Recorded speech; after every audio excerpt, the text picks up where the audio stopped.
너무나 아름다운 성전이네요. 예, 귀한 우리 주세훈 교회 또 이렇게 함께 여러분들과 함께 말씀 나누고 특별히 전도를 주제로 함께 또 이렇게 도전받는 시간을 가질 수 있게 돼서 너무나 영광이고 또 감사하게 생각합니다.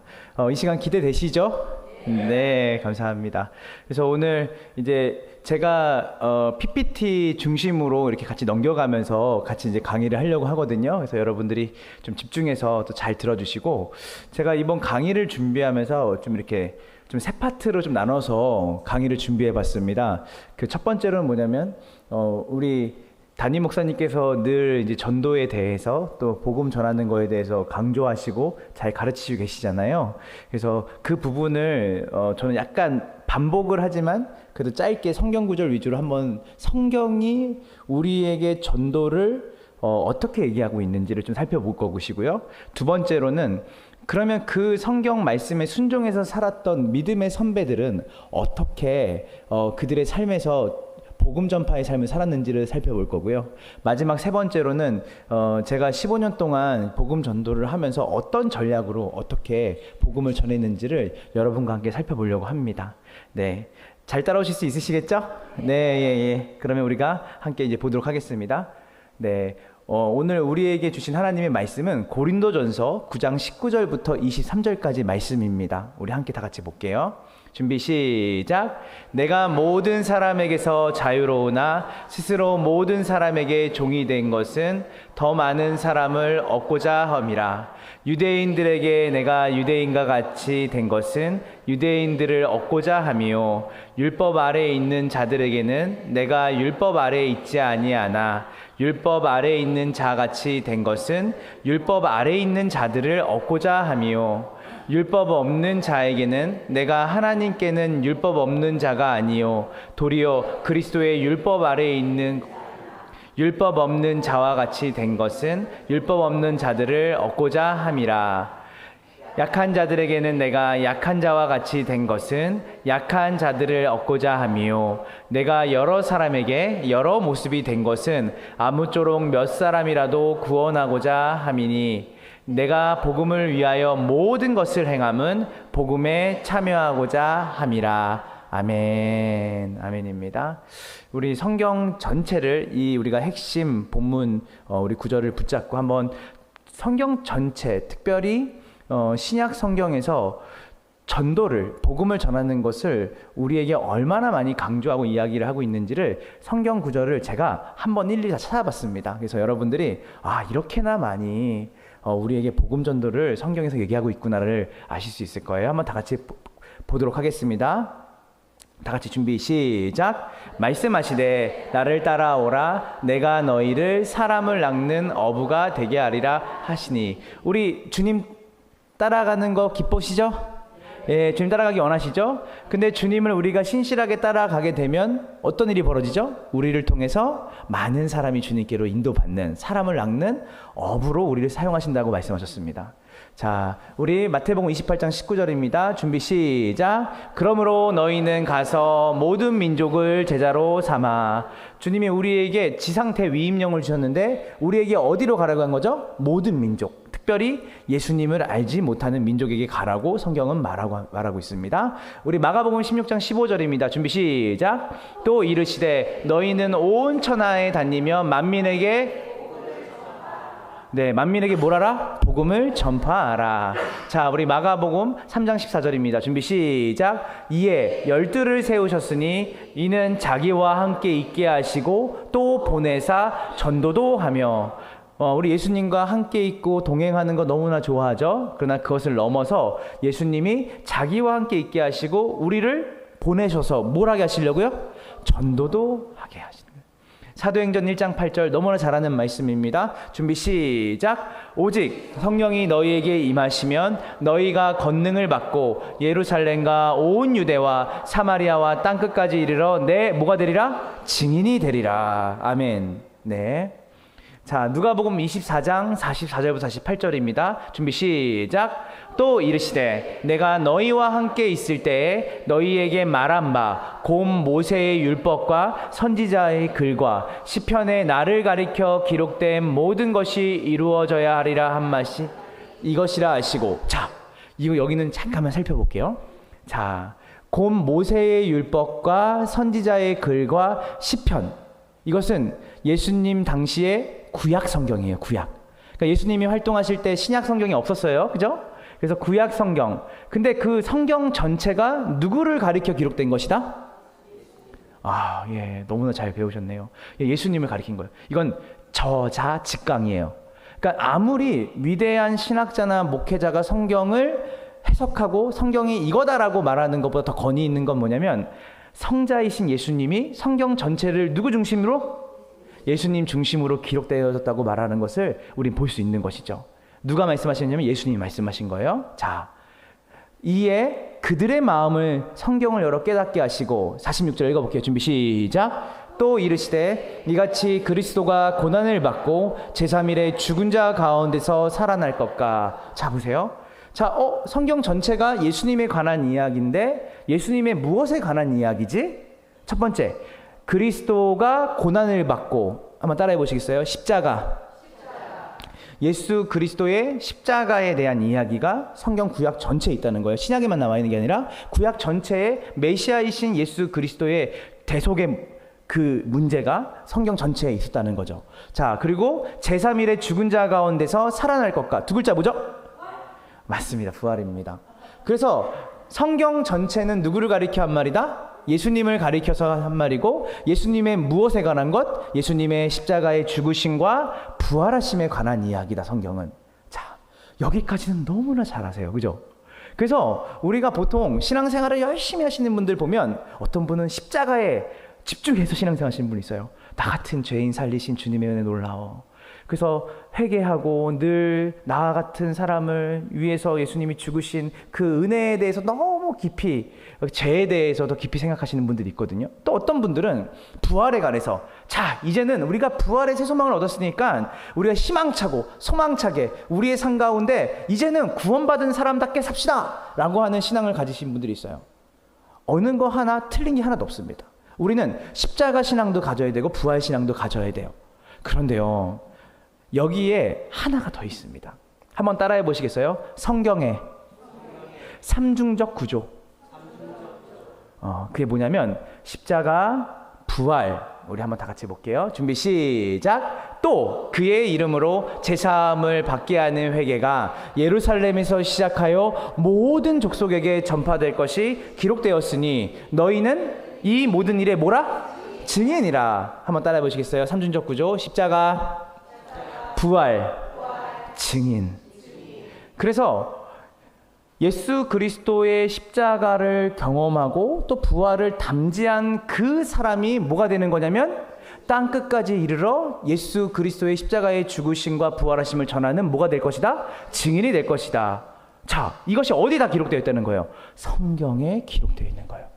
그래서 단순히 전도라는 게 우리가 열심히 뭔가를 하는 활동이 아니라 바로 우리의 구원의 중심이고 우리의 존재의 목적과 이유라고 예수님은 명확하게 제 아들에게 얘기를 하고 있는 것이에요. 그래서 내가 전도팀도 아닌데 전도를 왜 해야 되나? 내가 선교팀도 아닌 선교를 왜 해야 되나? 특별하게 거기에 마음이 있는 분이 하는 게 아니라 예수님이 지금 이 성경 전체를 말씀해 주시면서 이 일에 너희가 이 모든 일의 증인이라고 할 때 이 너희를 말할 때 가리키는 너희는 특정한 어떤 팀이겠어요? 특정한 사람이겠어요? 바로 누구예요? 여기 계신 주님의 몸된 교회 모두에게 말씀하시는 것이죠. 그래서 다시 한번 따라해 보세요. 십자가, 부활, 증인. 네, 꼭 기억하세요. 자, 우리 누가복음 19장 10절입니다. 준비 시작. 예수님이 왜 오셨다고요?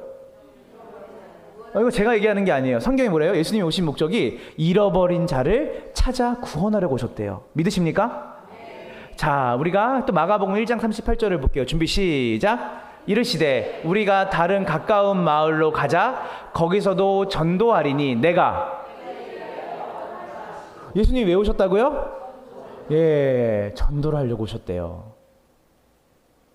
자, 요한복음 10장 16절입니다. 시작. 또 이 우리에 들지 아니한 다른 양들이 내게 있어 내가 인도하여야 할 터이니 그들도 내 음성을 듣고 한 무리가 되어 한 목자에게 있으리라. 아멘. 이 우리의 들지 아니한, 아직도 예수 그리스도 안에 들어오지 않은 다른 양들이 있어서 그 양들을 예수님이 인도하여야 할 터이다. 근데 누가 인도하죠? 예수님이 자신의 몸된 교회를 통해서 지금도 이 일을 하고 계시는 거예요. 자, 마태복음 9장 37절 38절입니다. 준비 시작. 이에 제자들에게 이르시되 추수할 것은 많되 일꾼이 적으니 그러므로 추수하는 주인에게 청하여 추수할 일꾼들을 보내주소서 하라 하시니라. 아멘. 자, 여러분 여기서 추수할 것은 많다 할 때 추수할 것은 뭐냐면 바로 사람이에요.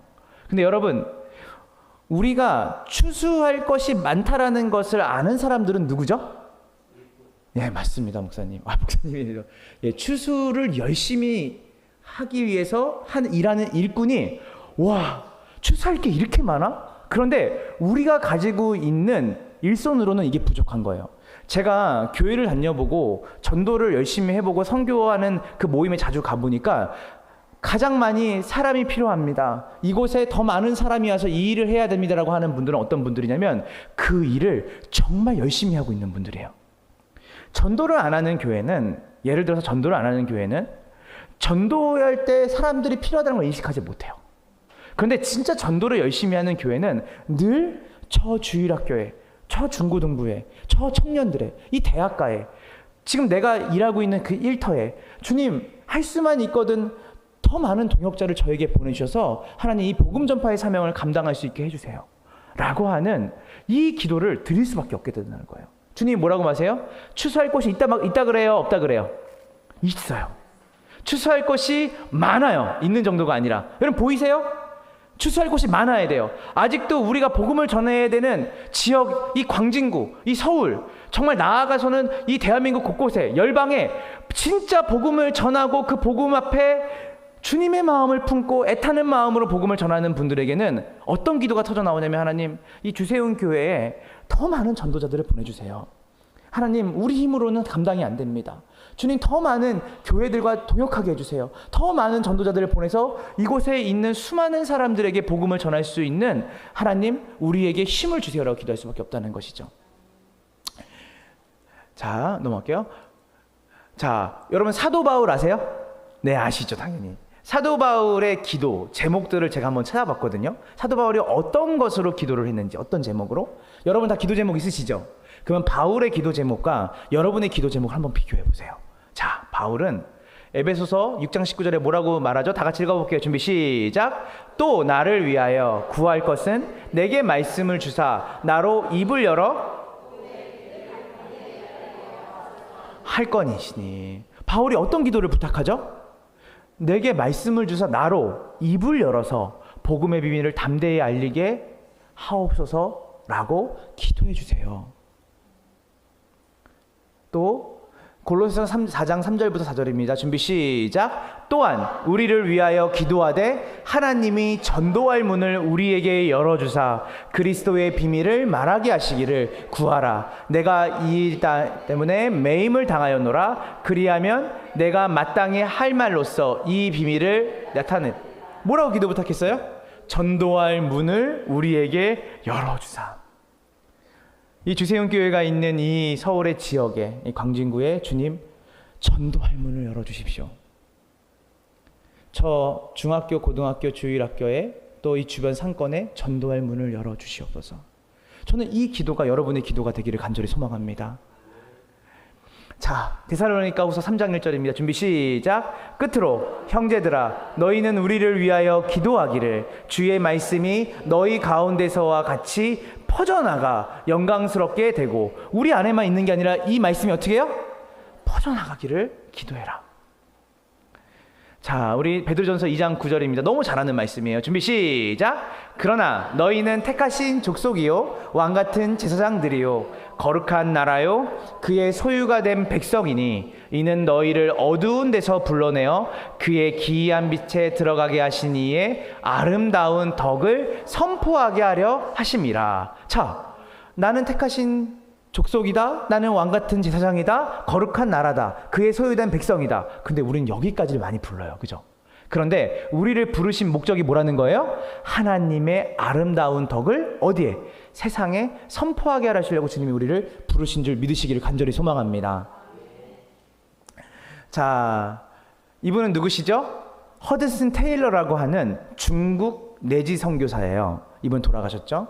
근데 이분이 원래는 여러분들이 잘 아시겠지만 초창기에 세계 선교는요, 해안가 선교를 많이 했어요. 해안가 선교. 그러니까 지금 뭐냐면 바닷가 근처에서 선교를 많이 했거든요. 몇 가지 이유가 있는데 가장 중요한 건 뭐냐면 그 바닷가 근처에 이제 무역로를 통해서 선교사들이 그 복음의 볼모지를 많이 들어왔어요. 서구 선교사들이. 그리고 내지는 뭐 하죠? 아직 겪어보지 않았기 때문에 위험한 거예요. 그래서 해안가 선교가 그때 당시에 가장 허든 스테일러 선교사가 활동할 때 해안가 선교를 중심으로 했는데, 허든 스테일러가 중국 내지 중국의 육지 쪽으로 가면 수많은 소수민족, 지금 한 100여 개의 소수민족이 있다고 하죠. 그 소수민족들이 복음을 듣지 못하고 죽어간다는 얘기를 들었어요. 그랬더니 허든 스테일러가 자기를 파송한 선교 단체한테 이제 편지를 보낸 거예요. 저는 저 내지 해안가 선교가 아니라 저는 저 육지로 들어가서 아직도 복음을 듣지 못하고 죽어가는 사람에게 복음을 전해야 되겠습니다 했더니 선교 단체에서 뭐라냐면 안 돼. 미쳤어? 그렇게 들어가다가 목숨 잃으면 어떡하려고? 어떤 위험이 있는지 알고. 그랬더니 허든 스테일러가 이렇게 편지를 썼어요. 다 같이 읽어볼게요. 준비 시작. 수많은 그리스도인들이 들어가는 것을 나는 볼 수 없습니다. 여러분, 이 애타는 마음을 가지고 허든 스테일러가 중국 내지로 들어가서 수많은 성경을 번역해내고요. 그리고 여러분 놀라지 마세요. 거의 1000여 개의 교회를 개척하는 일을 합니다. 근데 그 마음에 뭐가 있는 거예요? 아직 예수를 알지 못하는 영혼들이 지옥에 들어가는 것을 볼 수 없는 그 영혼들에 대한 간절함인 거예요. 자, 우리 또 볼게요. 자, 이분은 누구냐면요, 프란시스 찬이라고 하는 목사님이세요. 이분이 최근에 미국의 차세대 대표 목회자였어요. 왜냐하면 교회가 수년 만에 젊은 청년 대학생들이 무려 3,4천 명이 모이는 교회로 성장한 거예요. 대단하죠? 미국에서. 근데 이분이 목회를 잘 하시다가 갑자기 교회를 사임하셨어요. 그래서 많은 사람들이 왜 사임하셨지? 좀 불미스러운 일 때문에 사임을 하셨나? 근데 이 교회가 어떤 명확한 답변을 해주지 않고 프란시스 찬 목사님이 교회를 사임하셨습니다. 근데 이분이 미국의 얼바나 지역에 전 세계에서 가장 큰 선교대회에 주 강사로 갑자기 쓰신 거예요. 아무 소식 없다가 사임하고 나서 갑자기 있다가 몇 개월 있다가 섰는데, 이분이 그 주 강사로 쓰는 한 3만 명이 넘는 청년 대학생들과 교인들 앞에서 뭐라고 말했냐면 자기가 왜 교회에 사임하게 됐는지를 얘기했어요. 우리 다 같이 한번 읽어볼까요? 준비 시작. 이 놀라운 복음을 한 번이라도 들어볼 기회가 없는 사람들이 너무 많은데 여러분들처럼 이 귀중한 복음을 수백 번이나 들으면서 아무런 움직임이 없는 이들을 즐겁게 하는 일에 저는 지쳤습니다. 목회적 양심에 대한 문제였어요. 매주마다 설교를 복음을 전하는데 이 성도들이 그 복음을 듣고 나아가서 복음을 듣지 못한 사람에게 전하는 일이 없는 거예요.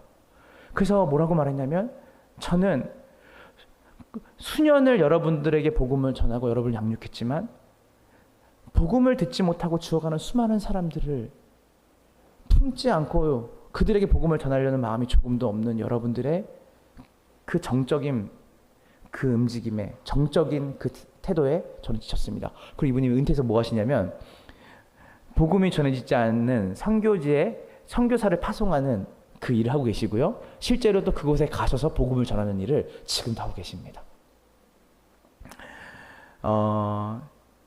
여러분, 한번 우리가 이 문구를 한번 읽어볼까요? 준비 시작. 그리스도가 없는 가슴은 선교지이고 그리스도가 있는 가슴은 선교사이다.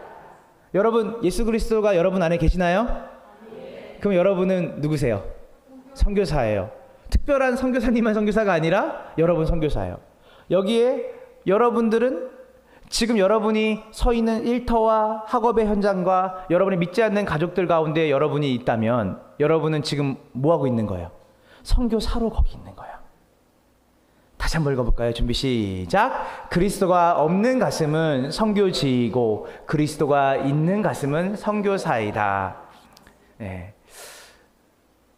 여러분, 우리 처음에 읽었던 본문을 읽어볼 텐데요. 제가 여기에 포인트를 준 그 글자는 크게 한번 읽어볼 수 있으시겠죠? 자, 다 같이 한번 읽어볼게요. 준비 시작. 내가 모든 사람에게서 스스로 모든 사람에게 종이 된 것은 더 많은 사람을 얻고자 함이라. 유대인들에게 내가 유대인과 같이 된 것은 유대인들을 얻고자 함이요 율법 아래에 있는 자들에게는 내가 율법 아래에 있지 아니하나 율법 아래에 있는 자같이 된 것은 율법 아래에 있는 자들을 얻고자 함이요 약한 자들에게 내가 약한 자와 같이 된 것은 약한 자들을 얻고자 하며 내가 여러 사람에게 여러 모습이 된 것은 아무쪼록 몇 사람이라도 구원하고자 함이니. 자, 여러분, 우리가 여기서 살펴보는 거는 계속 반복되는 그 단어가 뭐죠? 된이에요. 된. 저는 예전에 사랑에 있어서 가장 중요한 거는 뭐냐면 받는 것인지 알았어요. 어릴 때는. 그래서 누군가가 나를 사랑한다라는 걸 느낄 때는 뭐였냐면 내가 원하고 내가 갖고 싶은 것을 받을 때 사랑을 느꼈거든요. 특히 부모님한테. 근데 제가 이제 아이가 셋이에요. 다둥이 아빠인데 이제 큰애가 이제 초등학교 고학년이 이제 돼요. 이제 이렇게 되고 이제 막내가 6살인데 이제 그 새 아이를 키우다 보니까 이렇게 사역이 끝나고 집에 돌아가고 또 제가 어디 갔다가 이렇게 돌아가면 항상 제가 들르는 데가 어디냐면 집 근처에 마트거든요. 마트에 들르면 아직 아이들이 뭐 3학년, 지금 1학년, 6살밖에 안 돼서 아직까지 아이스크림이나 사탕이나 과자가 통합니다. 그래서 아이들이 좋아할 만한 것들을 제가 꼭 주전부리를 사가지고 들어가는데요. 그럼 아이들이 그것을 나한테 주는 게 아니잖아요, 저한테. 제가 뭐죠? 제가 주는 거잖아요, 아이들한테. 예전에는 받는 것을 좋은 사랑이라고 생각했는데 이제는 좀 크니까 아이들을 키워보니까 주는 게 얼마나 기쁨이 되는지 몰라요. 그래서 아이들이 막 삑삑삑 누르면 아빠다 하고 빠다다다 소리가 나와요. 그러면 제가 짜잔 하고 아이들한테 딱 주면 아이들이 너무 고마워요 아빠, 너무 감사해요. 그런데 그때 제가 받는 것도 아닌데 주는 게 너무 감사한 거예요. 주는 게 너무 좋은 거예요. 그래서 성숙해지니까 받는 것보다 주는 게 더 귀한 사랑이라는 걸 알게 됐어요. 그런데 성경을 유심히 보다 보니까 받는 것도 주는 것도 완벽한 사랑은 아니더라고요. 가장 중요한 사랑이 있더라고요. 자, 뭘까요? 다 같이 읽어볼게요. 준비 시작. 가장 위대한 사랑은 주는 사랑이 아닌 되는 사랑이다. Becoming love예요. 되는 사랑. 그들처럼 되는 거예요. 여러분, 여기서 반려견 아니면 또는 반려묘를 키우시는 분들이 한두 분 정도 있으실 수 있어요. 근데 제가 보니까 요즘은 다들 애완동물을 대부분 많이 키우시더라고요. 그래서 제가 저희 동네 근처에 공원을 가니까 오후 2시나 3시쯤에 애들 데리고 잠깐 때때로 나갈 때가 있어요. 자주는 아니지만 나가면 그 시간 되면 그 할머님들이 집에서 키우는 강아지들을 강아지들을 데리고 직결을 그때 오후 2시에 공원 한복판에 사시더라고요. 그러면 막 아이들은 강아지가 있으니까 가서 보려고 이렇게 하고 있으면 한 분 한 분씩 나타나시는데 원래 보통은 휠체어를 사람이 타는 거잖아요. 근데 할머니들이 강아지를 다 휠체어에 태워가지고 이렇게 모이시더라고요. 그러면서 강아지들 안부를 서로 묻는 거예요. 근데 제가 그 장면이 너무 웃겼어요. 재밌었어요. 근데 며칠 전에 한 할머니가 땡바달에 또 휠체어에 강아지를 태워가지고 유모차에 강아지를 태워가지고 이렇게 오시는 거예요. 근데 거기 계신 할머니들이 다 반가워하시는 거예요. 아니 강아지가 몽구인데 몽구가 아니야. 그래서 내가 저 강아지 도대체 뭐길래 할머니들이 이렇게 했더니 그 몽구가 이 안에 이 강아지들도 이제 뭐 이렇게 속 안에 뭐 염증이나 이런 게 생기나 봐요. 근데 그거를 이렇게 제거하는 수술을 했다는 거예요, 강아지가. 그래서 강아지가 한 달 반 동안 병원에 있다가 태어난 거예요. 그랬더니 할머니들하고 강아지들이 막 짖고 강아지들은 막 반가워서 짖고 할머니들은 막 걱정하는 제가 와, 이게 진짜 요즘은 진짜 사람보다 강아지가 더 귀한 시대구나 생각을 했어요. 근데 제가 그래서 이렇게 얘기를 하는 중에 강아지 치료비 얘기가 나오신 거예요, 할머니들끼리. 얼마 치료비가 들었냐 했더니 얼마인지 아세요? 1,200만 원. 강아지 치료하는 데 드는. 근데 이분들이 그거를 되게 아까워하지 않는 거예요. 근데 여러분, 이 정도로 우리가 반려견 반려묘를 사랑하고 또 그 먹을 것부터 또 겨울이나 뭐 여름 되면 그 패션도 잘 챙겨주잖아요. 근데 여러분, 그렇게 강아지를 사랑하시는 그 할머니들에게 제가 만약에 정말 이 강아지가 그렇게 이쁘세요? 그럼 1,000만 원을 써도 아깝지 않지. 그러면 강아지들 먹은 사료나 이런 것들도 엄청 많이 들어가는데 아깝지 않으세요? 아니, 하나도 안 아깝다는 거예요. 근데 제가 만약에 이 할머니들에게 그럼 이 강아지처럼 인간에서 동물로 종이 바뀌어서 네 발로 걸어 다니고 그 강아지들처럼 짖고 음식을 먹는다면 그렇게 하실 수 있겠어요? 라고 물으면 뭐라 그러겠어요? 다른 거죠, 이거는. 왜냐면 사랑을 받을 수도 있고 줄 수도 있어요. 그러나 그 강아지처럼 되는 거는 말도 안 되는 거죠. 근데 이 말도 안 되는 일을 하신 분이 있어요. 그게 누굴까요? 예수님이세요. 그래서 C.S. 루이스라고 하는 기독교 지성가자 변증가인 이분은 이렇게 얘기했어요. 성육신, 예수님이 인간이 되시는 것은 돼지가 인간이 된 그 이상이라고 했어요. 저는 바울이 어떻게 이런 말씀을, 물론 성령의 감동으로 썼지만 어떻게 이런 전도 전략을 가질 수 있었을까? 내가 율법이 없는 자에게는 율법이 없는 자처럼 되고, 율법이 있는 자에게는 율법이 있는 자처럼 되고, 내가 약한 사람에게는 약한 자와 같이 되고, 그러니까 다 뭐예요? 되는 거예요.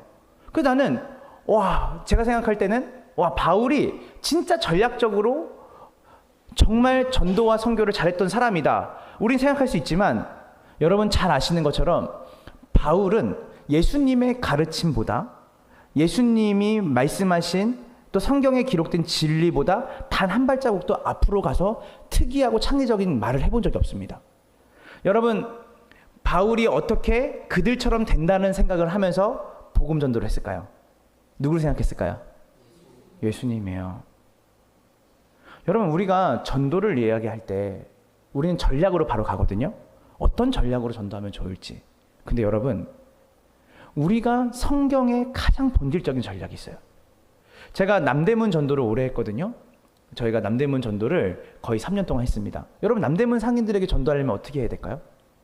제가 거기에 숭례문 선교회라고 70년 된 선교회가 저희한테, 저희가 도시 전도하는 팀이니까 전도를 도와달라고 오신 거예요.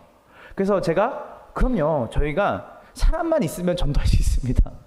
그래서 이제 남대문에 코비드가 터지기 전에 남대문에 갔더니 상인들을 봤더니 상인들이 물건을 사러 오지 않은 사람에게는 관심이 없어요. 너무 바쁘시더라고. 근데 제가 그 선교회 목사님한테 뭐라고 말씀드렸냐면, 저희 팀한테 딱 일주일, 길면 2주일만 시간 주시면 저희는 여기 전도할 수 있습니다. 그랬더니 이분이 자기가 여기서 이 숭례문 선교가 70년 동안 있으면서 상인들 전도를 거의 포기하다시피 했는데 어떻게 2주 만에 전략을 찾냐는 거예요. 근데 우리가 어떻게 했는지 아세요? 그분들이 가지고 있는 felt needs, 그러니까 그분들이 필요가 뭘까를 생각해 본 거야. 2주 동안 그냥 걷기만 했어요. 저희 집이 인천이거든요. 인천에서 그 남대문까지 왕복하면 2시간 반인데 진짜 일주일에 3번씩 4번씩 가서 그냥 걷기만 했습니다. 걷다가 전략을 찾아냈어요. 상인들은 뭐 할 때 가장 좋아하죠? 왜? 물건을 팔을 때 가장 좋죠. 그래서 그 숭례문 선교회한테 전도 나갈 때마다 우리 지금 팀들이 2인 1조로 한 12개 팀이 나갔거든요. 그러니까 한 팀당 3,000원씩 주세요. 자, 3,000원씩 하면 12개니까 36,000원이거든요. 그러면 한 달이면 한 13만 원이에요. 그래서 우리가 매주 일주일에 한 번씩 숭례문 전도를 나갔는데 여러분, 상인들이 우리랑 얼마나 친해졌는지 몰라요. 떡볶이를 파는 분들은 앞에서 떡볶이를 가판에서 우리가 먹으면서 이야기를 하니까 우리 얘기를 얼마나 잘 들어주는지 몰라요. 그리고 이분들이 자기 얘기를 하기 시작해요. 그렇게 해서 또 커피를 파시는 분들은 우리가 커피를 사가지고 꼭 2잔씩 사가지고 그거를 20분 30분 동안 먹고 가면서 한 주 동안 잘 지내셨어요? 어떻게 지내셨어요? 또 실 알죠? 실 파시는 분들, 저희가 실을 한 30개 종류를 모았습니다. 그러니까 뭐 쓰지도 않는데 이분이 그래서 의아해요. 실을 이렇게 많이 사러 오냐고 해서, 실을 사러 오나요? 사장님 보러 오죠? 그러면 막 되게 감동하고. 그렇게 해서 저희가 3, 4개월 관계를 맺고 뭘 했냐면 이분들도 저녁을 드시잖아요. 남대문 상인들도. 그러니까 저희가 그 숭례문 선교의 그 구성원들도 성도님들도 다 거기 장사하시는 분들이거든요. 그래서 중국집 하시는 분도 있고 분식점 하시는 분도 있으니까 저희가 음식을 준비해서 이분들과 3, 4개월 관계를 맺으면서 이분들을 초대했는데 40명이 오셨습니다. 여러분, 상인들이 교회에 오기가 쉽지 않아요. 그런데 왜 그럴까요? 저희가 그들처럼 됐거든요. 이분들이 어떤 마음으로 저기 자리에 앉아 계실까? 만약에 이분들한테 가서 우리가 자, 주보입니다, 전도지입니다 하면 이분이 어떻게 했을까? 이분들이 받지도 않으셨을 거예요. 아, 가세요. 지금 바빠 죽겠는데 뭘. 근데 이분들이 가지고 있는 니즈로 접근하는 거예요. 이분들처럼 된 거예요. 또 한 예를 좀 들어볼까요? 저희는 지금 최근에 옥길동, 부천에 옥길동이라고 있거든요. 옥길동, 옥길 신도시가 있어요. 거기를 갔는데 그 개척교회, 그러니까 목동 지구촌 교회에서 이제 개척해서 나오신 부목사님이 이제 개척했다는 소문을 듣고 저희가 일주일에 한 번 찾아가는 전도를 이쪽을 좀 도와줘야겠다 해서 저희 단체 간사님들이 부부가 개척한 거니까 가서 전도를 저희가 무려 7개월 동안 같이 해줬거든요. 매주마다. 갔는데 이제 동역을 하는데 이분이 여기는 신도시라 사실은 집값이 막 10억, 11억 하는 곳이래요. 그래서 사람들이 이렇게 다가가서 전도지를 주거나 전도하기가 쉽지 않을 거라는 생각을 하신대요. 그래서 제가 이랬어요. 딱 2주만 주시면 저희가 여기에 적합한 전도를 찾을 수 있습니다. 그래서 우리가 막 가보니까 일단 아이들이 많더라고요. 신도시니까. 근데 애들이 다 뭘 좋아하냐면 남자아이들은 다 축구를 좋아하거든요. 그래서 저희가 그 다음 주에 축구 유니폼을 입고 우리가 미니 골대를 가지고 포카리 스웨트하고 축구공을 가지고 아파트 단지 안에 이렇게 놀이터 쪽에서 이렇게 볼을 가지고 가니까 남자 아이들이 관심을 갖고 2명이 몰려오더라고요. 2명 정도가. 그래서 우리 매주마다 이 시간 되면 축구하러 올 건데 너네 올 수 있어? 하니까 친구들 데려와도 돼요? 데려와도 돼. 그래서 그 아이들이 2명이 되고 15명이 되고 20명이 되니까 누가 오냐면 경비 아저씨가 오더라고요. 왜 남의 아파트 단지에 낯선 어른이 들어와서 애들 데리고 노니까. 그런데 그걸 누가 막아줬는지 아세요? 그 아이들 어머니들이. 이 저녁 때만 되면 아이들이 학원을 갔다가 땀 한 번 흘리지 않고 게임과 애들이 학업에 막 이렇게 몰두하는데 맨 처음에는 웬 이상한 어른, 남자 3명 어른들이 와가지고 애들 모아놓고 축구를 하길래 자기들이 그 옆에 그 데크에 앉아가지고 유심히 봤다는 거예요. 근데 저희가 했던 반응은 어른들이 보이면 바로 뛰어가서 누구 어머니냐고 물어보고 인사드리고 우리가 저 빌딩 몇 층에 어느 교회에서 나온 제가 목회자입니다. 제 교회는 아니지만 뭐 온 교회니까. 그래서 이렇게 얘기를 하니까 그러시냐고. 그런데 제가 교회를 아이들을 데려오려고 하는 목적보다는 아이들이 어른들이 만들어 놓은 질서 안에서 건강하게 땀 흘리고 건강하게 이 도시에서 자랐으면 좋겠다는 마음을 가지고 일주일에 한 번씩 이렇게 봉사하고 있어요. 했더니 어머니들이 너무 감사하면서 수박도 갖다 주시고 음료수도 갖다 주시고 그렇게 되니까 이제 이 아이들을 단순히 길거리에서만 전도할 수는 없잖아요. 그래서 이제 교회로 이제 아이들을 인도해야 되는데 제가 아이들한테 3주 정도 강구를 했습니다. 한 5개월, 6개월 관계를 맺고 얘들아 우리가 다음 주가 되면 축구가 추운 겨울에 못하니까 그래서 이제 방학을 1달 반 정도를 할 건데 그때 방학 전에 우리가 그 교회에서 모여가지고 같이 음식도 간식도 먹고 거기 목사님한테 우리가 하나님 말씀도 듣는 시간을 가지려고 하는데 올 수 있어 했는데 25명이 다 네. 그래서 내가 어머니한테 허락 받을 수 있도록 가정통신을 다 나눠줬죠. 우리가 25장을 나눴더니 어머니들 단 한 명도 반대 없이 다 오케이. 7시 반부터 9시 반 밤이었어요. 전화 한 분도 안 오셨어요. 왠지 아세요? 어머니들이 자기 아이들이 축구 교실을 보내고 싶고 이렇게 하고 싶은데 그 여건이 안 되는 분들이 우리에게 너무 고마운 거예요. 저는 기독교 전도가 요즘 안 된다라고 하는 세상에 우리가 산다고 생각하잖아요. 요즘 기독교가 가장 혐오스럽고 우리가 기독교 얘기만 꺼내서 사람들이 싫어한다. 근데 여러분 제가 지금 여기 오기 전에도 한 교회에서 1부, 2부, 3부 설교를 다 전도 설교를 하고 왔거든요. 거기에는 이제 리서치 하시는 분도 계세요. 기독교. 근데 제가 이렇게 얘기했어요. 어떤 리서치를 할 때 그 리서치를 하는 그 기간은 의도성을 가지고 하거든요. 근데 제가 현장에서 매주 전도를 해보고 그리고 교회들과 함께 현장에 강남도 나가보고 다 도시를 나가면서 느끼는 건 뭐냐면요. 지역사회에 살고 있는 분들은 기독교를 해서 더 싫어하고 불교를 해서 더 좋아하고 천주교를 해서 더 좋아하는 게 아니에요. 본인들에게 유익하면 좋아해요. 본인들의 아이들이 건강하게 잘 축구의 모임에 들어와서 행복해하고 기뻐하는 걸 엄마들이 너무 보기 좋아하더라고요. 자, 이거는 한 팀이었어요. 저희가 나갈 때 12명, 13명이 나왔거든요. 축구는 2명이면 충분하잖아요, 어른들. 이렇게 해서 우리가 한 5개 팀으로 나갑니다. 나가는데 처음에는 이 교회 목사님께서 이 커피 내리는 걸 잘하신대요. 그 전에 뭐 커피도 많이 내려보셔도. 그래서 커피를 가지고 나가니까 사람들이 먹어요, 안 먹어요?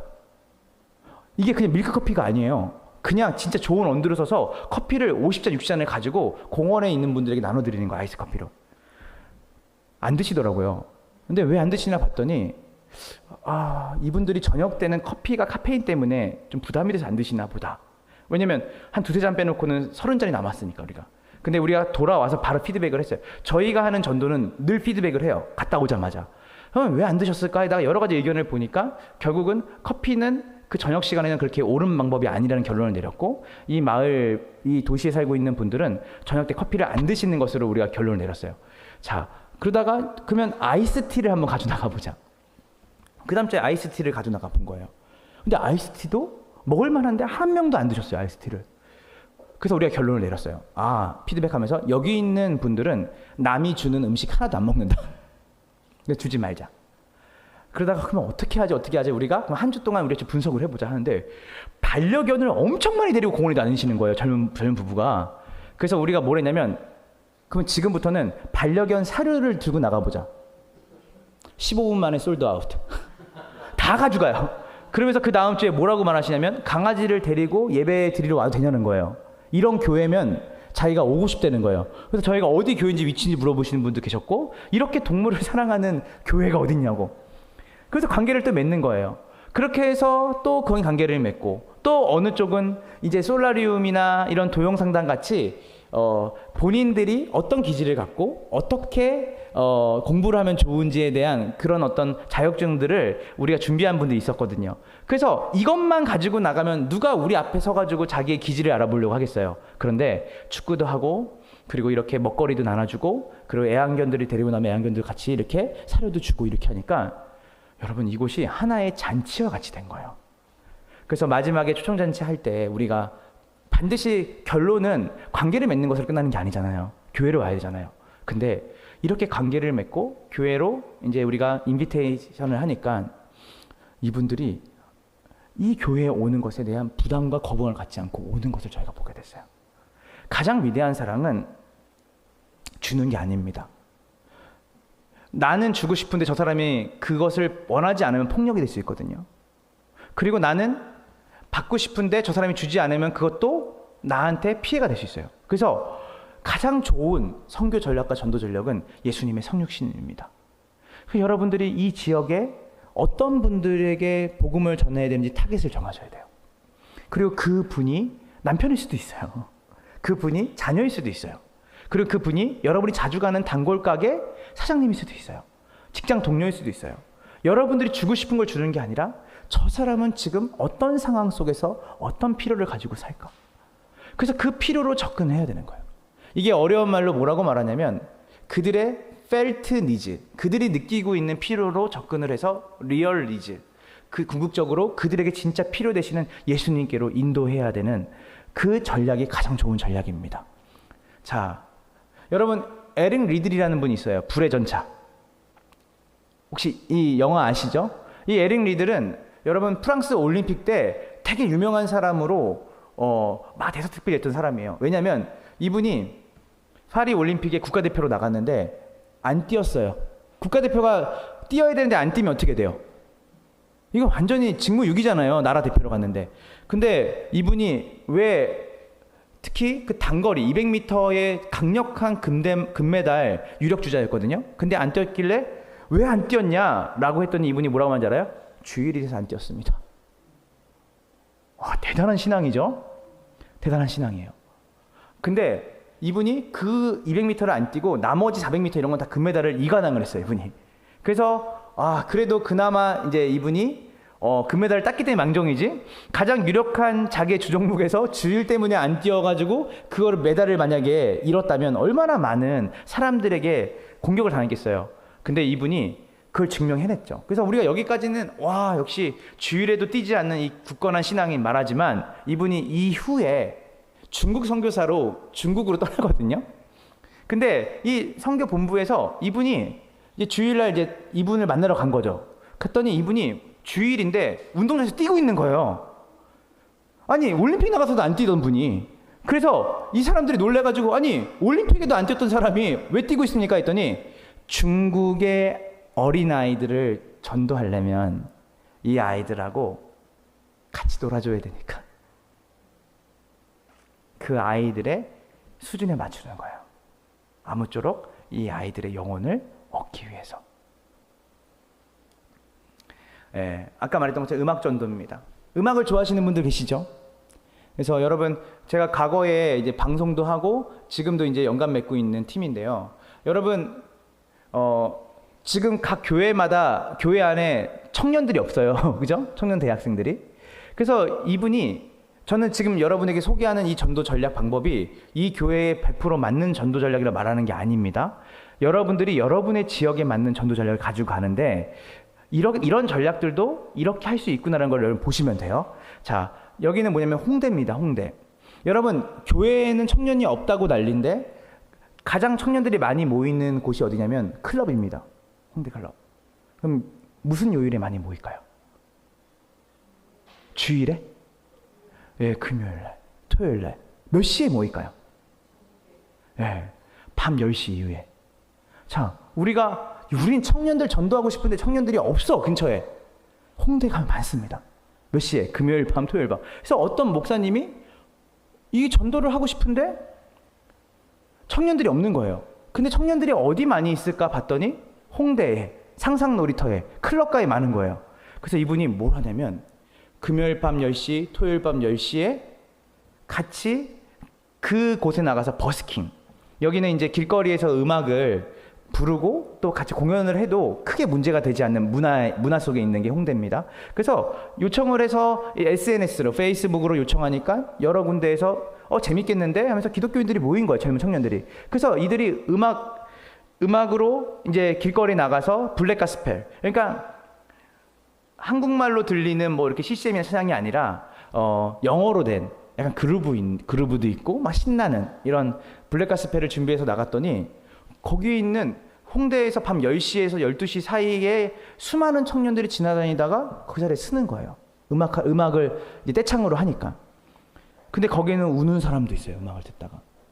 놀라운 성령의 역사였으면 좋겠는데 금요일 밤 10시에 금요철 예배 안 가고 클럽에 왔던 장로님 딸 아들들이 이제 길거리에서 찬양이 나오니까 이분들은 알잖아요. 멜로디를. 아니까 감동을 받는 거예요. 아, 하나님이 지금 나를 다 보고 계시나 보다. 뭐 이런 분들도 계시고. 근데 이렇게 찬양을 하다 보니까 진짜 불신자인 분이 그곳에서 마음의 감동을 받아서 그 자리에 서 있는 거예요. 그러면 그때 겨울에는 따뜻한 오뎅 국물을 가지고 드리면서 오늘 이렇게 보시면서 어땠냐라고 물어보기도 하고, 또 그 젊은 친구들한테는 이게 우리가 교회에서 함께 주님을 예배하는 찬양이다라고 얘기도 하고, 이렇게 하면서 관계를 맺어서 여러분 교회가 생겼습니다. 교회가. 이거는 누가 해야 되죠? 예, 청년이 하셔야 돼요. 누가 해야 되죠? 청년이 아니어도 돼요. 음악을 좋아하는 분이 해야 돼요. 제가 음악을 좋아하는 것과 잘하는 것은 다른 거 아시죠? 예, 나갔는데 막 소음 일으키면 사람들 그냥 빨리빨리 지나가요. 그러니까 여기에 은사가 있고 달란트 있는 분이 이것을 하는 거예요. 그 상황에 맞춰서. 네일 아트, 페이스 페인팅. 여러분, 이거는 완전히 고전적인 건데도 여전히 좋아합니다. 여러분, 제가 일산하고 제가 그 도시 중심으로 전도를 하는데요. 고학년은 안 돼요. 근데 저학년들은 엄청 좋아합니다. 저희 아이들의 1학년 6살짜리가 있는데요. 얘네들은 피카츄를 파카츄를 그려놔도 좋아해요. 우리 선우는 6살인데 그냥 얼굴에 뭘 그려주는 것만 해도 좋아하더라고요. 근데 이게 저학년 애들한테 인기가 많아요. 근데 학교 앞에서 하면 반드시 경찰들이 출동합니다.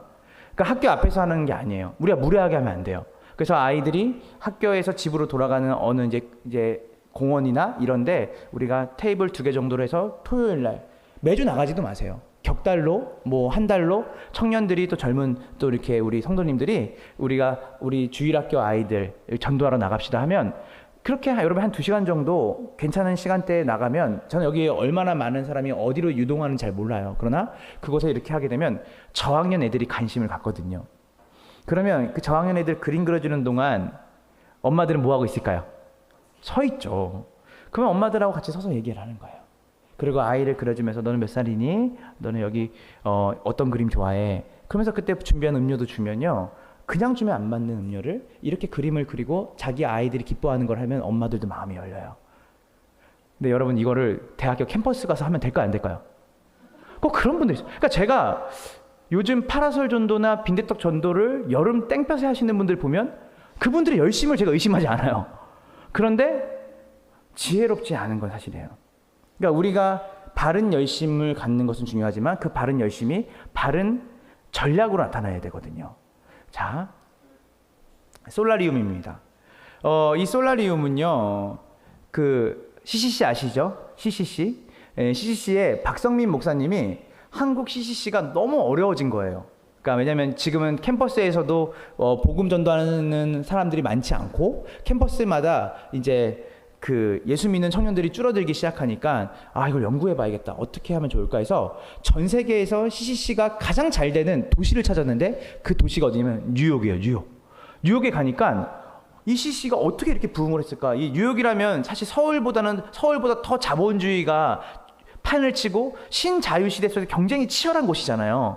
근데 보니까 여기는 모임을 어떻게 하냐면 청년들이 어떤 카드를 펼쳐놓고서 그 카드를 가지고 서로 얘기하는 것을 보고 온 거예요.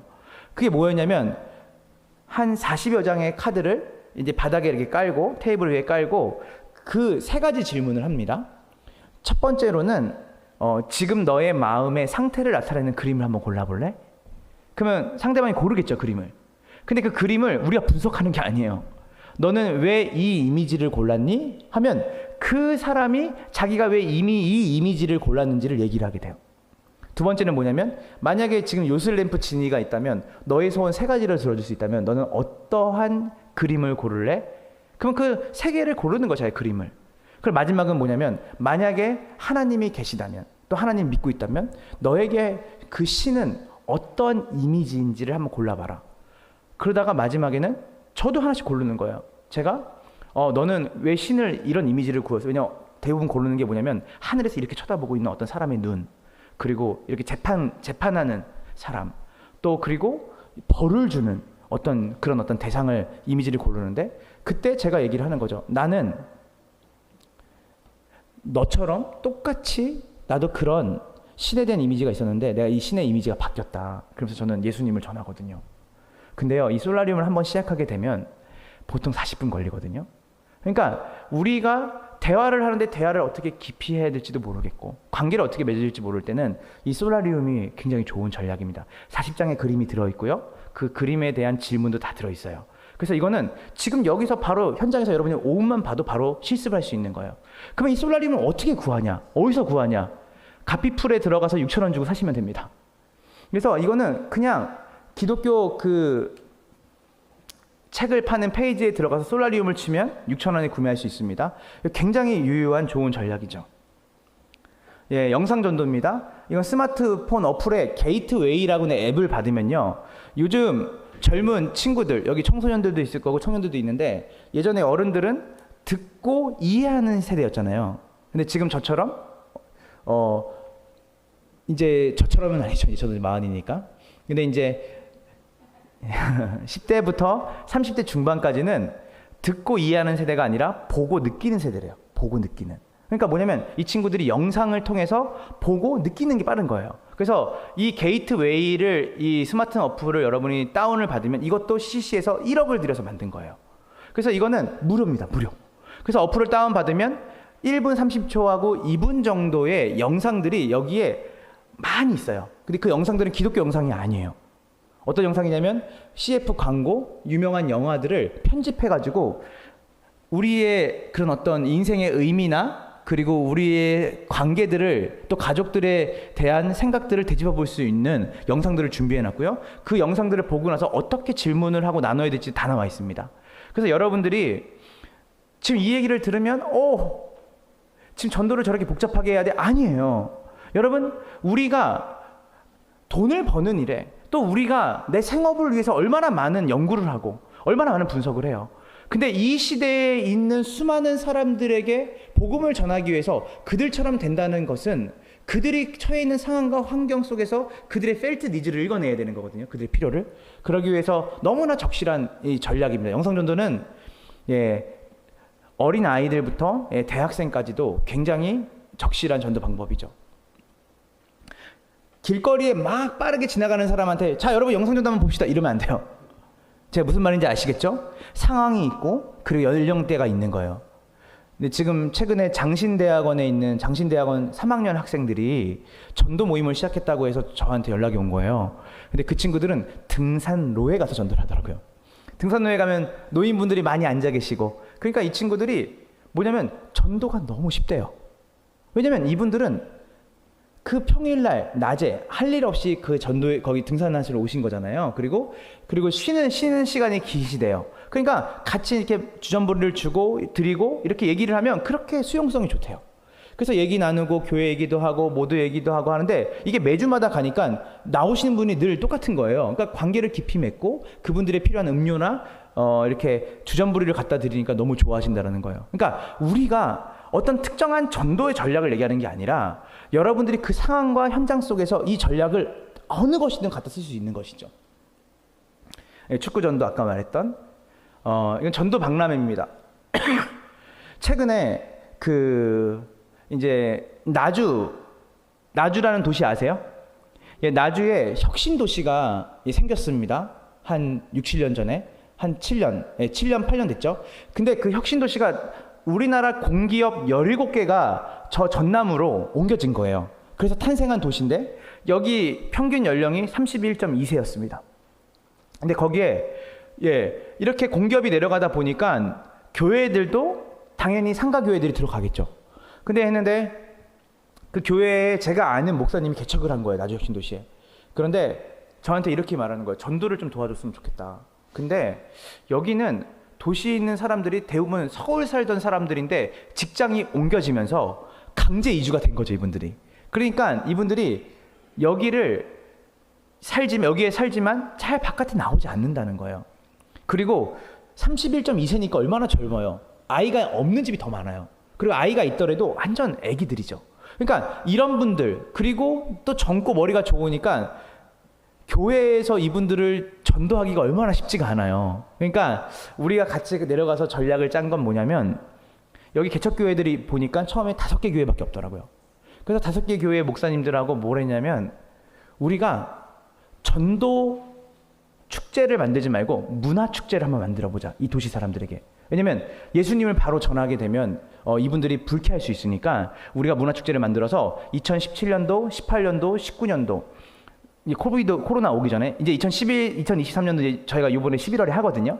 그래서 뭐냐면 3일 동안 그 도시의 중심에 있는 공원에서 우리가 뭘 했냐면 교회들 5개 교회는 우리가 준비한 축제에서 사람들이 오게 되면 그 사람들이 먹을 것들을 이제 준비해 주는 각 5개 교회가 어디는 떡볶이, 어디는 부침개, 어디는 커피. 그러면 저희 단체인 WOG 도시선교회는 저희는 이런 거 전문이거든요. 많이 했거든요. 뭐냐면 우리는 청년들 6, 70명을 동원해서 전남까지 내려갑니다. 저희는 매번 그 일을 하는 거예요. 15년 동안. 내려가면 이렇게 부스를 차려요. 근데 여기 있는 분들이면 충분합니다. 한 60명에서 우리가 이 일을 했거든요.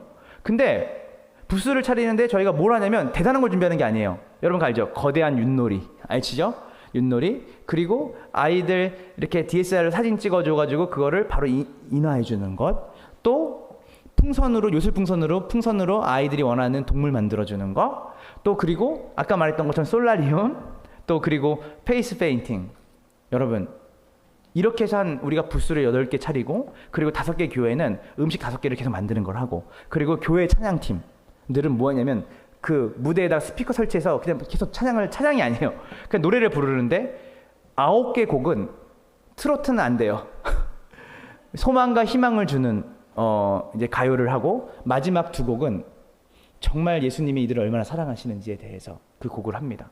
그래서 3일 동안 6시부터 9시 반까지 저희가 2017년, 18년, 19년도에 그 공원에서 우리가 이 축제를 했어요. 근데 여러분 2017년도에 몇 명 왔는지 아세요? 2,300명. 2018년도에 몇 명 왔는지 아세요? 4,800명. 2019년도에 15,000명 왔습니다. 처음에는 나주 여기 혁신도시 이제 관에서 교회가 한다고 하니까 안 내주려는 거예요, 이걸 허가를. 왜냐면 3일 동안 밤을 우리가 쓰니 거니까. 근데 나중에는 우리가 얼마나 이 도시의 주민들을 사랑하는지를 이 교회들이, 작은 교회들이죠. 다 사모님, 목사님 애들밖에 없는 교회들이에요. 이 교회들이 여러분 2017년도에 우리가 그렇게 많이 올 줄 몰랐던 거예요. 음식을 준비하는데 10분이면 다 솔드아웃이에요. 몇백 인분을 준비했는데도 사람들이 몰려드니까. 이제 그렇게 해서 마지막에 15,000명 오니까 전남 타임즈라는 곳에서, 전남 타임즈 처음 들어보셨죠? 전 뉴욕 타임즈는 들어봤는데 전남 타임즈 처음 들었어요. 그러니까 기독교 언론사가 아니에요. 그 전남 지역의 그냥 신문사예요. 거기서 오신 분이 인터뷰를 하는 거예요, 목사님들한테. 이거 어떻게 시작하게 됐냐 했는데 우리가 약속한 게 있어요. 여기에 우리가 전도할 목적으로 하는 게 아니라는 것을, 전도를 목적으로 했다는 것을 얘기하지 않기로, 다만 여기 있는 교회들이 이 지역 주민들을 사랑해서 이 문화 축제를 준비했다는 것을 얘기하기로. 그래서 그렇게 얘기를 했더니 전남타임즈에서 또 멋지게 계속, 나중에 네이버에 쳐보세요. 위러브 빛가람 나옵니다. 그리고 맘카페가 난리가 났죠. 맘카페가 제가 하는 일은 뭐냐면, 거기 있는 분들이 이 하는 동안에 저는 디렉터였기 때문에 제가 인터뷰를 해요. 그러면 이분들이, 특히 젊은 엄마들이 관심이 많아요. 이거 누가 주최하는 거예요? 이거 어디서 하는 거예요? 이 도시가 처음 생겼을 때 아이돌들이 왔대요. 유명한 아이돌들이. 그때도 5,000명 이상 오지 않았대요. 근데 이렇게 이 도시에 사람이 많은 거를 자기가 처음 봤다는 거예요. 그러면서 제가 얘기하죠. 나주혁신 도시를 사랑하는 교회들이 이 모임을 주최한 겁니다. 그래서 이렇게 이야기를 하면서 이제 교회 얘기는 우리가 예수님 얘기 안 해도 이분들이 1년, 2년, 3년을 참여하니까, 여러분 우리가 전도지를 한 1,000장을 나눠주거든요, 낮에는. 근데 여러분 보통 전도지를 주면 사람들이 전도지 잘 안 받잖아요, 버리거나. 근데 여러분 우리가 1,000장의 전도지를 줬는데 쓰레기를 전도지로 주는 게 하나도 없어요. 왜냐면 3년쯤 되니까, 교회요, 그 축제 하시는 교회, 저희 가족들이 너무 매년마다 잘 누리고 있습니다, 감사합니다. 5개 교회가 다 자립했습니다. 첫 번째 때는 5개 교회, 두 번째 때는 9개 교회, 마지막 때는 11개 교회. 그 교회들이 지금 개척교회가 아니에요. 다 자립했어요. 왜 그럴까요? 그 도시가 고마운 거예요. 감사한 거예요. 우리가 마지막 세 번째 때는 바자회를 했거든요. 굿네이버스랑. 그러니까 굿네이버스가 뭐 하는 데냐면, 그 불우한 이웃들을 돕는 그 일을 하고 있는 단체거든요. 그래서 굿네이버스와 연결해가지고 하나의 부스를 차려서 거기에는 이 지역 도시 안에 있는 결손가정 아이들이나 위기 청소년 아이들이나, 또 그리고 몸이 힘들어서 이제 집안에 있는 그 가정들, 노부부들을 돕는 바자회를 했는데요. 이 바자회에 예수 믿지 않는 사람들이 더 많이 참여하는 거예요. 어떤 분은 200만 원을 헌금해요. 어떤 분들은 자기 옷을, 원래 바자회는 중고를 내놓는 건데 이분들은 오히려 자기가 물건을 새 거를 사가지고 헐값에 내놓는 거예요. 그래야지 사람이 사니까. 근데 여기서 모인 돈이 어마어마한 돈이 모이는 거예요. 근데 이거를 어떻게 해요? 지역사회 위기, 또 그리고 사회적 약자에게 흘러가니까 도시분들이 너무 좋아하는 거예요. 근데 이 중심에 누가 있는 거예요? 바로 교회가 있는 거거든요. 이제 말씀을 마치려고 합니다. 이렇게, 여러분들이 보시는 것처럼. 그리고 강당을, 거기는 공기업 강당들이 많아요. 그래서 우리가 KTNG 강당도 빌리고 KT 강당도 빌려가지고 마지막에는 문화축제도 저렇게 크게 하고요. 네, 우리 고린도전서 9장 23절 우리 마지막 한번 다 같이 한번 읽고 우리 마무리하도록 하겠습니다. 준비 시작. 내가 복음을 위하여 모든 것을 행함은 복음에 참여하고자 함이라. 아멘. 자, 여러분, 내가 뭘 위하여? 복음을 위하여 모든 것을 행함은 복음에 뭐하고자? 참여하고자 함이라. 저는 이 말씀이 너무 좋아요. 바울이 전도를 하는 이유가 다른 게 아니라 예수 그리스도의 복음을 위해서 한 거고, 그 복음을 위해서 everything, 모든 것을 행한 거예요. 모든 것. 제가 좋아하는 믿음의 선배가 많은데요. 그 중에 만약에 한 분만 뽑자면 저는 한 분을 되게 좋아하는데, 그분의 이름은 데이비드 브레이너드라고 하는 선교사입니다. 데이비드 브레이너드. 우리 이선아 전도사님은 잘 아실 거예요. 우리 학교 때 선교 신학 배울 때 이게 과제였거든요. 데이비드 브레이너드 책을 읽고 우리가 감상문을 써서 내는 거였는데, 근데 이 데이비드 브레이너드 선교사님은 돌아가신 지 한참 됐습니다. 근데 이분이 몇 살 때 돌아가시냐면 20대 후반에 돌아가셨어요. 그러면 20대 후반에 죽은 젊은이가 뭘 그렇게 기념할 게 있어가지고 지금까지도 많은 목회자와 선교사들에게 도전을 줄 수 있을까? 그가 쓴 일기가 뭐가 대단하다고. 근데요, 그분이 쓴 일기는 한 문장으로 말하자면 어떤 거냐면요, 한 영혼에 대한 간절한 그 자체예요. 이분이 인디언 선교사로 인디언 마을에 가서 이제 복음을 전하는데, 그 책에 이렇게 내용이 나와 있어요. 내가 하는 고생은 일로 말할 수 없다. 첫 번째, 생소한 언어를 익혀야 되는 고생이 있다. 여러분, 인디언들의 언어가 얼마나 외우기 힘들어요. 여러분, 여기서 영어 공부 열심히 하는 젊은 청년들이 많을 거예요. 그리고 내가 뭔가 내 유익을 위해서, 이익을 위해서 기술을 배우는 사람 많죠. 그런데 그 언어를 배우기 위해서, 내 인생의 어떤 웰빙을 위해서 언어를 배우는 게 아니라 내가 복음을 전하기 위해서 그 언어를 배운다는 것은 어마어마한 일이죠. 근데 이분이 언어를 배우는 게 너무 힘들었고, 두 번째, 자기가 그 인디언들을 복음 전하려면 그들과 같이 살아야 되기 때문에 장막을 펼쳐서 짓는데, 장막을 만들어 놓으면 이들이 다 부서뜨리는 거예요. 그래서 기본적으로 5번의 장막을 지었다가 부서지는 경험을 계속합니다. 어느 지역 갈 때마다.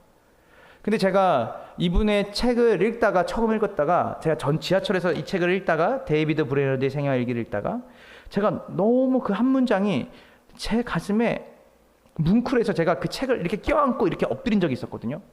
너무 은혜로워서.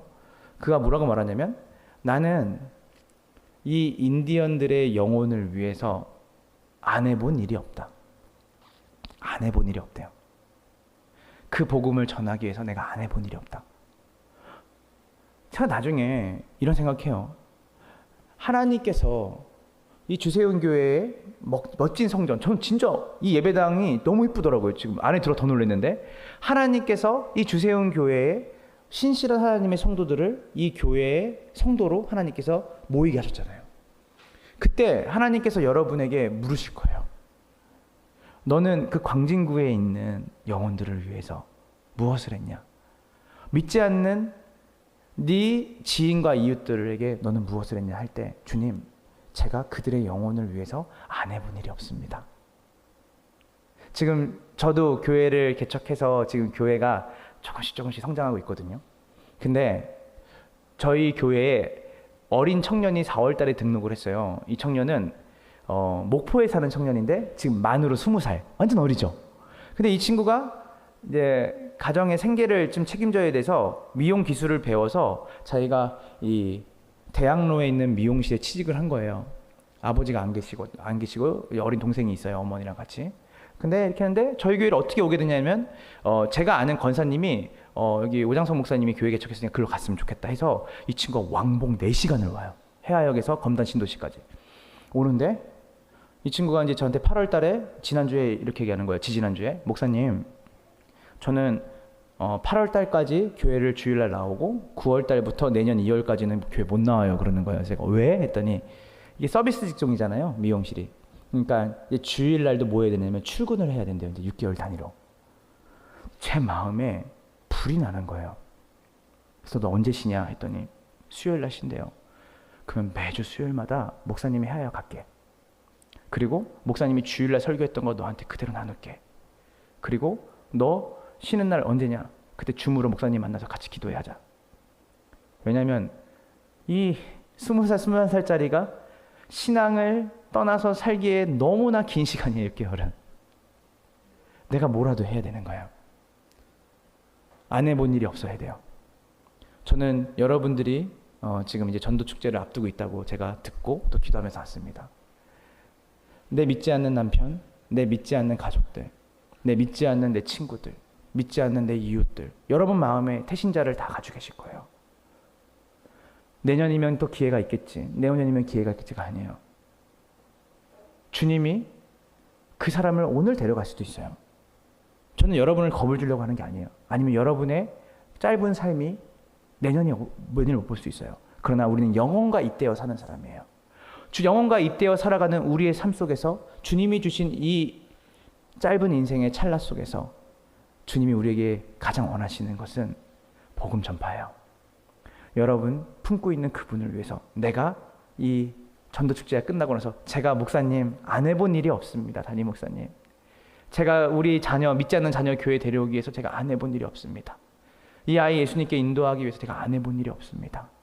저는 이 주세훈 교회가 하나님께서 이 광진구를 넘어서 이 시대에 또 하나님께서 복음 전도 또 잃어버린 그 한 사람을 찾는 그 일에 쓰임 받는 교회로 세워지기를 주님의 이름으로 간절히 축복합니다.